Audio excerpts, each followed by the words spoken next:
School চত্বরে রাতের অন্ধকারে প্রতিনিয়ত বসত মদের আসর। স্কুল চত্বরের বিভিন্ন জায়গাতে ছড়িয়ে ছিটিয়ে রয়েছে মদের বোতল। বিষয়টি জানতে পেরে পুলিশকে নিয়ে স্কুল পরিদর্শন করলেন ভাইস চেয়ারম্যান। ধূপগুড়ি পুর এলাকার 14 নম্বর ওয়ার্ডের নেতাজিপাড়া বিষ্ণুপদ নিউ প্রামাণিক বিদ্যালয়ে সন্ধ্যা নামতেই বসছে মদের আসর। এর আগেও এমন অভিযোগ উঠেছে। এই সময় পুরসভা ব্যবস্থা গ্রহণ করেছিল। কিছুদিন যেতে না যেতেই ফের স্কুল চত্বরে বসছে মদের আসর। এদিন স্কুলের ক্লাসরুমের পাশে পড়ে থাকতে দেখা গেল মদের বোতল, গ্লাস সহ নেশার সামগ্রী। বিষয়টি স্থানীয় ওয়ার্ডের কাউন্সিলর তথা পুর বোর্ডের ভাইস চেয়ারম্যান রাজেশ কুমার সিংকে জানানো হয়েছে। স্থানীয় বাসিন্দা বৈদ্যনাথ বসাক জানান, সন্ধ্যার পর এখানে মদের আসর বসছে, ফলে এলাকার পরিবেশ নষ্ট হচ্ছে।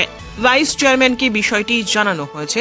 আমরা চাই এই সমস্যার সমাধান হোক দ্রুত, সঙ্গে বসুক পুলিশি টহলদারি। এ বিষয়ে ভাইস চেয়ারম্যান জানান, এটা দুঃখজনক ঘটনা। আমাদের এই বিষয়ে আগেই দেখা উচিত ছিল, এটা আমাদেরই ব্যর্থতা। তবে এই ঘটনা বরদাস্ত করা হবে না, মন্তব্য করেন তিনি। খুবই দুঃখজনক ব্যাপার, কারণ স্কুল আমাদের একটা শিক্ষা প্রতিষ্ঠান।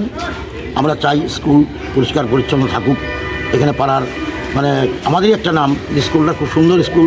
কিন্তু একটাই আমার এখানে বলার কথা আছে কি, যখন স্কুলের বাউন্ডারি তৈরি হয় তখনই কিন্তু এখানে সব কিছুই হয়েছে, কিন্তু উপরে যে পেচিং তার লাগানোর কথা ছিল সেই তারগুলো কিন্তু লাগায় নাই। আজকে তারগুলো লাগাইলে তাহলে এই রাত্রিবেলা এই 8টে 9টা 10টার সময় এই পাড়ার, আমাদের পাড়ার আছে, আশপাশে পাড়ার আছে, বিভিন্ন জায়গার থেকে এসে ছেলেমেয়েরা এখানে এসে মদ এবং বিভিন্ন রকম অসামাজিক কাজ করে। এতে আমরা প্রতিবাদ জানাই। প্রতিবাদ জানানোর পর আজকে প্রশাসনিক কর্তারাও আসছেন এখানে, দেখলেন, এবং পাড়ার 10 জন এখানে ছিল, যারা নাকি বিশিষ্ট আমাদের পাড়ার বিশিষ্টজন, তারাও এখানে দেখলো জিনিসগুলো, এবং প্রশাসনিক কর্তারাও আসছে।